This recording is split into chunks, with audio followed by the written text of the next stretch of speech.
Magandang umaga po sa inyo lahat.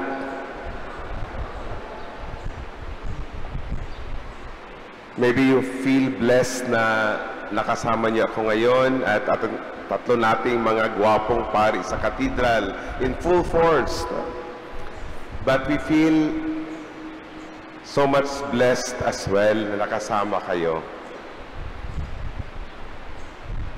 Bawat pagdiriwang natin ng simbang gabi, sinasamahan natin ang ating mahal na ina sa kanyang paghahanda sa pagsilang ng sanggol. Ang misa sa simbang gabi ay hindi lamang pag-alaala, kundi pagsabuhay ng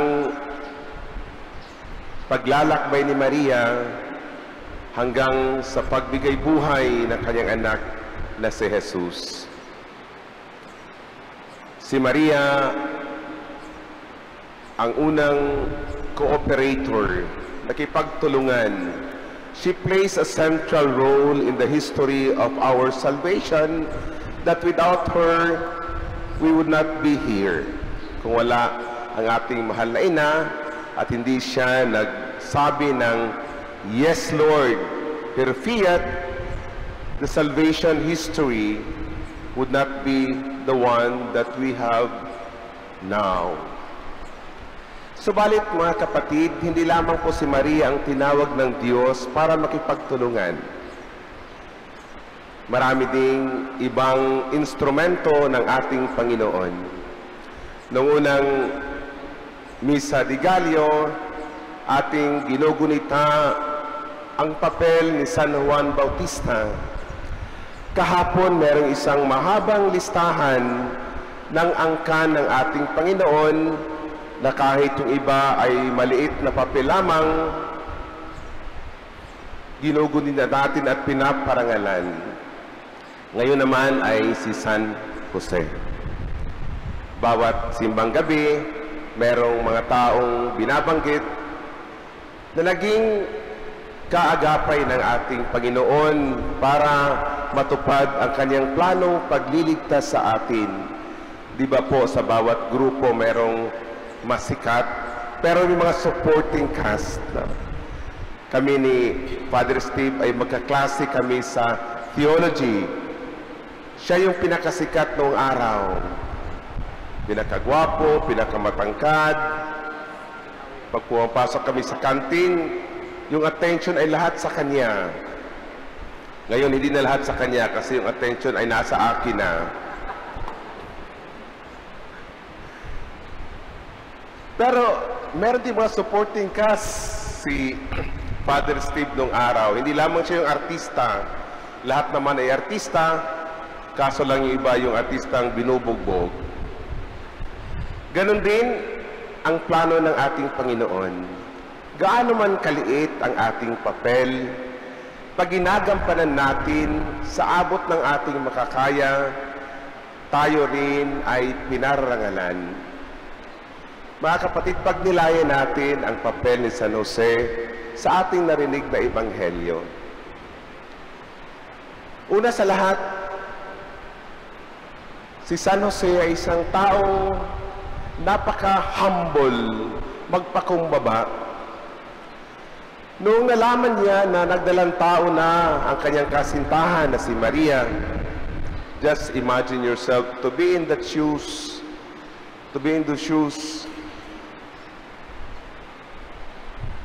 gusto niyang hiwalayan pero sa lihim na pamamaraan para hindi mapahiya o mapahamak ang kanyang minamahal na si Maria. Just imagine yung babae caught in adultery. Ang kaparusahan ng isang taong nakikiapid ay batuhin pa hanggang mamatay. Hindi naunawaan ni Jose ang nangyari. Tulad din nung nangyari kay Maria sa Annunciation. No? Merong pagkakahawig yung karanasan ni Jose at ni Maria. Hindi niya naintindihan bakit ang kanyang minamahal ay naglilihi. Bakit ang kanyang minamahal ay nagdadalang tao na? the first thing that would come into mind is the act of infidelity, hindi ba ho? Sa ating pag-iisip, hindi naman natin kaagad mauunawaan na yun ay gawain ng Espiritu Santo. Noong tatakasan na sana ni Jose si Maria para hindi siya mapahiya, dumating ang anghel. Ito rin ay isang parallelism kapareho noong karanasan ni Maria noong nagsabi siya ng oo sa paanyaya ng Panginoon na maging ina. Ang kaibahan lang ay si Jose ay walang binanggit na isang salita. At least si Maria, she said her fiat, let it be done to me. I am the handmaid of the Lord. Noong pinaliwanag sa panaginip ni Jose ng Panginoon, ano ang nangyayari, kahit hindi niya lubos na unawaan, siya rin ay nagsabing, yes, Lord. Walang nabanggit na salita, ni isang salita, si San Jose sa buong bagong tipan. Subalit siya ang nagligtas sa salita na siyang ang ating Panginoon. Joseph never uttered a single word in the New Testament, and yet it was Joseph who saved the Word, who is Jesus. Iniligtas niya si Maria sa kahihiyan. Iniligtas niya si Maria at si Jesus in the flight to Egypt. Ganun na lamang kalaki rin ang papel ni Jose sa istorya ng ating kaligtasan. He also said yes, kahit hindi niya lubos na nauunawaan. If we attribute the saying, Mary kept everything in her heart, masasabi din natin kay San Jose. Saint Joseph kept everything in his heart. But before he obeyed to what God said in his dream, he first listened. Ito yung magandang ginawa ni San Jose. Bago siya sumunod sa sinabi ng ating Panginoon, nakinig muna siya. Ito yung kaugnayan, mga kapatid, sa buhay ni Maria, sa buhay ni Jose, sa kanilang pakikipagtulungan sa plano ng Diyos, ang pakikinig at pagsunod. Hindi tayo pwedeng sumunod kung hindi tayo marunong makinig. Kung ang obispo ay nag-uutos lamang at hindi sumusunod sa kagustuhan ng Diyos at hindi nakikinig sa kanyang kaparian, sa mga laiko at sa mga reliyoso, hindi niya sinusunod ang Panginoon kung hindi ang kanyang sarili lamang. Ang ating mga kaparian, pag nag-uutos lamang kung anong gagawin at hindi pinapakinggan ang Espiritu Santo sa pamagitan ng pagninilay ng mga tao, hindi nila sinusunod ang Diyos, kundi ang sarili nilang kagustuhan. Ganon din ang mga magulang, mga guro. Kaya napaka-importante yung makinig muna, dahil ang Espiritu Santo ay hindi lamang nangungusap sa iilan, kundi nangungusap sa bawat isa sa atin. We need to listen. Kaya po sa aking unang isang daang araw na pagiging obispo, ang gagawin ko ay makinig muna sa mga kaparian. Then makinig sa mga laiko, makinig sa mga reliyoso. Dahil ang Panginoon, ang Espiritu Santo ay nangungusap sa lahat sa atin. Maganda sa panahon ni Pope Francis dahil binigyang halaga yung papel ni Saint Joseph. Meron siyang apostolic exhortation na napakagandang Cor Patris. the heart of the Father. Merong mga devotees ni Maria at devotees ni Saint Joseph. Napakahaba yung pila ni Mama Mary. In fact, maraming ang larawan na si Maria lang at si Jose. Si Maria at si Jesus. May nagtanong, Father, bakit wala si Jose? Sagot naman ng pari, nung araw kasi hindi pa uso yung selfie, siya yung kumuha ng picture. Minsan nakaligtaan natin si Jose. Tulad na lamang ng ating pagkalimot sa papel ng ating mga ama, na tahimik lamang.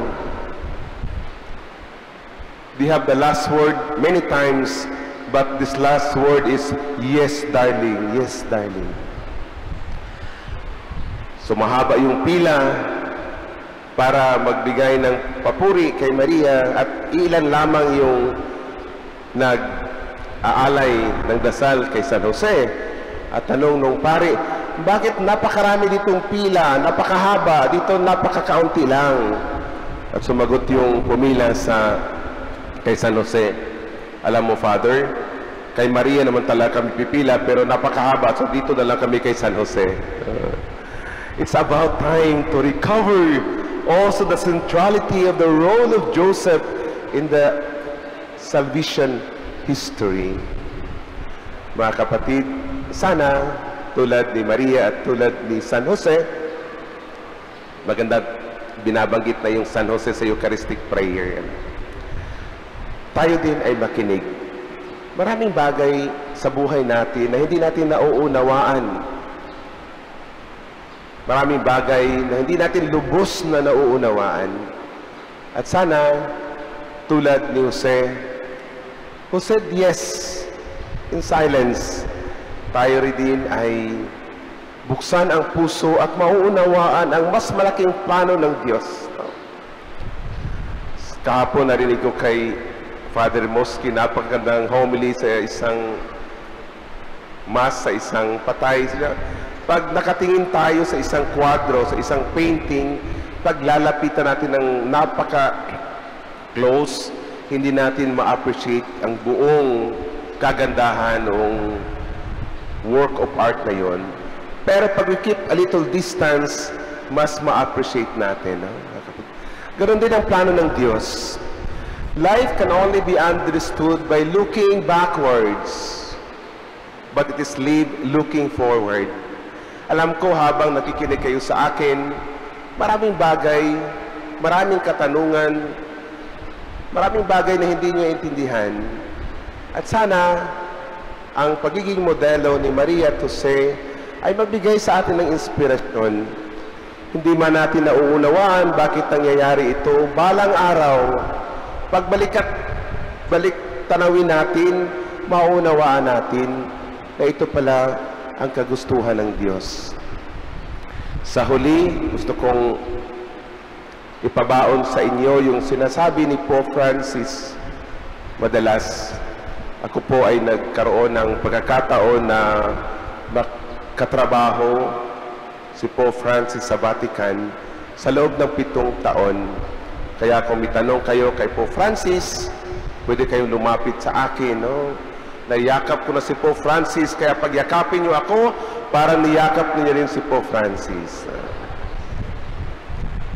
Nahalikan ko na rin yung kamay ni St. John Paul II.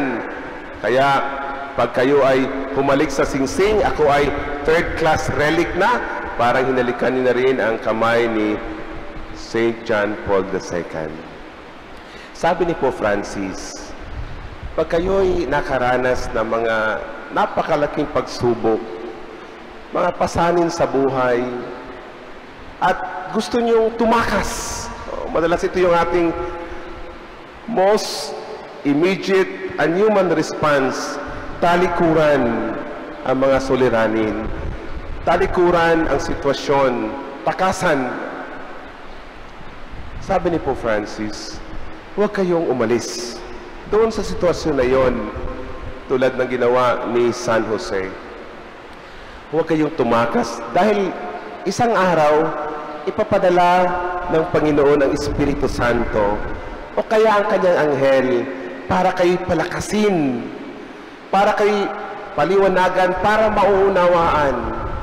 Kasi kung umalis tayo, kung umalis kayo, pagdating ng Espiritu Santo, hindi na tayo mahagilap ng Espiritu, hindi na tayo niya madatnan, hindi na tayo niya makita. Kaya kung ano man ang dinaraanan niyo, manalig lamang. Manalig na isang araw, ang lahat ng ito ay magkaroon ng kaliwanagan, magkaroon ng kalutasan.